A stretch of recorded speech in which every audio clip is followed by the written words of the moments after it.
off on it, it slows the car down. That's amazing. Are there any plans to produce like less of a sports model and more of a consumer? That's a whole goal of the company. That's if you read what our mission statement was, it's to mass produce a lower cost point vehicle. We've got our next car called the second generation, the Model S. That's going to be out in 2012. Our goal is to produce 20,000 of them the first year, and it'll have a price tag of about 50,000, so about half the price. Okay. Yeah, that's awesome. That's more in the range for ordinary people. Yeah, for sure. Now, does speed bother you? No. Whoa! So it's got, again, it doesn't have gears, it doesn't have clutch, so it's all... So it's right there. That's pretty amazing. And see, I'm not even hitting the brakes, I'm just letting off the accelerator. So when you're freeway driving, you don't have to keep jumping between the two. And it actually, when I do that, it actually is rejuicing the battery. When you brake? Yeah, when you let off the accelerator. Okay. So if I've got the accelerator here and I let off, you can kind of feel that, and that decelerates the car and charges that. So again, the thing that's crazy is a lot of cars might have speed, but because it's all electric, we're going 30 right now, and it's still... That is amazing. Throw you back a little bit. Usually, like, electric vehicles, aren't they a little bit less, they have less get up and go? So is this, like, unique to the Tesla? Very much so. Okay. Very much so. And that's really what separates us apart is two things. One is the power, because you have power and you have energy. And power pretty much is how quickly you can get that energy to the drivetrain. So it's very unique, and also the range. You can see how much range I've got left on it. And so with all the charging stations that are going in. Okay, so they are developing places for Teslas to fuel up. There's Seattle slotted to have 1,500 of them. Really? Yep. If you were in California, they're working on the whole I-5 corridor. A lot of hotels I'm from Portland. I'm moving up here from Portland. A lot of hotels actually have them. And some vineyards and stuff, like Napa, a couple like Mondavi and stuff. So everybody, I think, recognizes that it's the future of where the auto industry is going.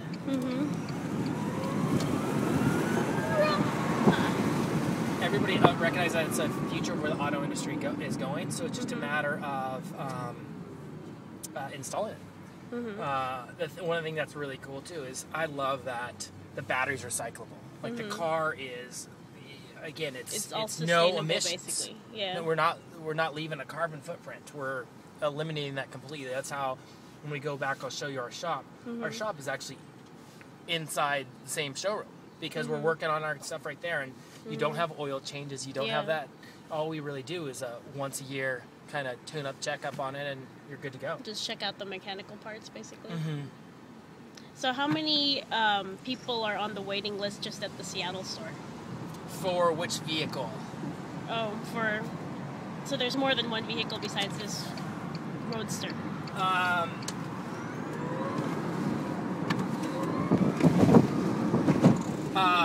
There is, you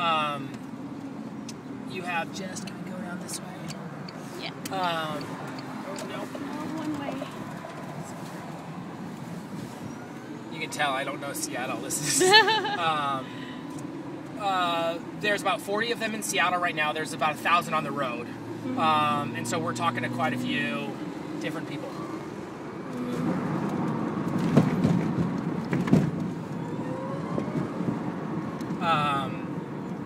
And our big thing and my big goal is just right now is increasing people's awareness of what we have and what's I didn't available. even know there was a showroom here. You know what? A lot of people don't. And so one of the things that I ask from you is if you find people, tell them to come check us out. Yeah. Definitely. Because my cousin who has lived here for 20 years up in Kirkland, he was like, I didn't even know that you guys had a store here. So we love to have people stop in, and that's kind of, we're trying to, we have a coffee and a little kind of area to sit around, and we just want that feel of come in and hang out. Well, I'm definitely vlogging and going to tweet and Facebook this, so awesome. Thank everybody you. Well, in my network is going to know that there's a Tesla store now. Yeah, please. And tell them to come visit us. Okay. Tell them to come visit us for sure. So I could have people come over and they could have their faces peeled off too by the sheer speed and acceleration. No, it's fine. That's awesome. Well, I just think you need it because I think a lot of times the misconception is, oh, it's a power car. It doesn't have any. It's an electric vehicle. It doesn't have any power, or it doesn't have any range, and it does. It has both of it. 240 miles, is that basically like you could drive to Portland and back? Yeah, over Portland. Over to Portland. I have to go. I'm moving up here from Portland, so yeah, I can drive drive down to Portland now. The other thing is you have charging stations. So the big thing is we're kind of changing people's opinions of how they do things. So you don't drive your car till it's empty. You drive it till you're done driving it, come home and you plug it in. And it's charging at night when the power grid is, again, power drops. So and it's cheaper too. Yep. And, here's the best part. How much do you think it costs to fill it up from completely empty? I have no idea. $4. That's $4 to fill up your quote-unquote tank. This is probably better than Cupcake Camp. Thank you so much. Of course, no. I'm glad you were able